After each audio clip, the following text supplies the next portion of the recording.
Pulivendula Vontimitta ZPTC ఉప ఎన్నికల్లో దొంగ ఓట్ల లెక్కింపై ఎల్లో మీడియా సిగ్గుమాలిన కథనాలను ప్రచురించిందని కడప ఎంపీ వైఎస్ అవినాష్ రెడ్డి మండిపడ్డారు. పులివెందుల్లో మీడియాతో మాట్లాడుతూ దొంగ ఓటింగ్తో ఓటర్లను పోలింగ్ కేంద్రాల వద్దకు రానివ్వకుండా చేస్తున్న ఈ ఎన్నికను అసలు ఎన్నికలని ఎలా అంటారని ప్రశ్నించారు. తమ అరాచకాల నుంచి ప్రజల దృష్టిని మళ్లించేందుకు స్వేచ్ఛగా ఎన్నికలు జరిగాయని మభ్యపెట్టేందుకే ఎల్లో మీడియా ద్వారా ఇటువంటి దిగజారుడు రాతలు రాయిస్తున్నారని ఆగ్రహం వ్యక్తం చేశారు. ఇంకా ఆయన ఏమన్నారంటే, పులివెందుల ఒంటిమిట్ల జెడ్పీటీసీ ఉప ఎన్నికల్లో దొంగ ఓట్లు లెక్కింపు ప్రక్రియ జరుగుతుంది. తెలుగుదేశం పార్టీకి బాకా ఉందే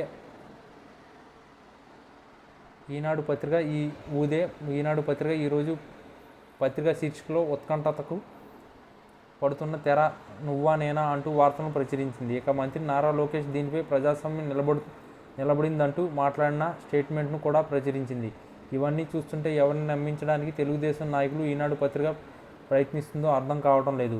అసలు ఓటింగ్ జరిగితేనే కదా ఉత్కంఠత అని రాయడానికి. జరిగిందే దొంగ ఓటింగ్. ఏకపక్షంగా ఎన్నికల ఫలితాలు ఉంటాయనేది పులివెందుల్లో ఓటు వేయలేని ప్రతి ఒక్క ఓటరుకు తెలుసు. ఇది వాస్తవం. కానీ ఎల్లో మీడియాను అడ్డం పెట్టుకుని తాము దొంగ ఓట్లతో గెలుస్తున్నామనే దాన్ని కప్పిపుచ్చుకునేందుకు పులివెందుల ప్రాంతానికి చెందిన రాష్ట్రంలోని ఇతర ప్రజలకు ఈ ఎన్నికల్లో ఓటర్లు స్వచ్ఛందంగా ముందుకు వచ్చి ఓట్లు వేస్తున్నట్లు ఒక బిల్డప్ను ఇచ్చేందుకే ఈ తప్పుడు రాతలు రాయించారు.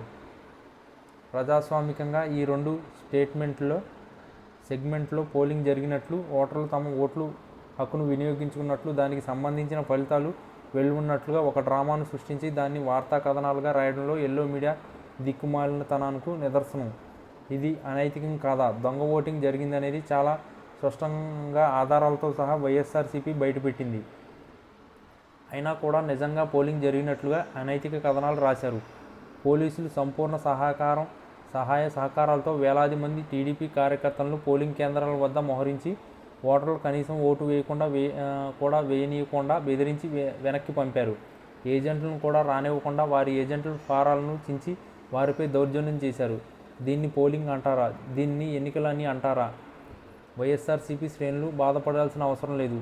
ఇటువంటి దారుణాలకు పాల్పడిన వారికి ప్రజాస్వామికంగానే గుణపాఠం నేర్పుదాం. ఆ రోజులు కూడా దగ్గరలోనే ఉన్నాయి అని అవినాష్ రెడ్డి సంచలన వ్యాఖ్యలు చేశారు.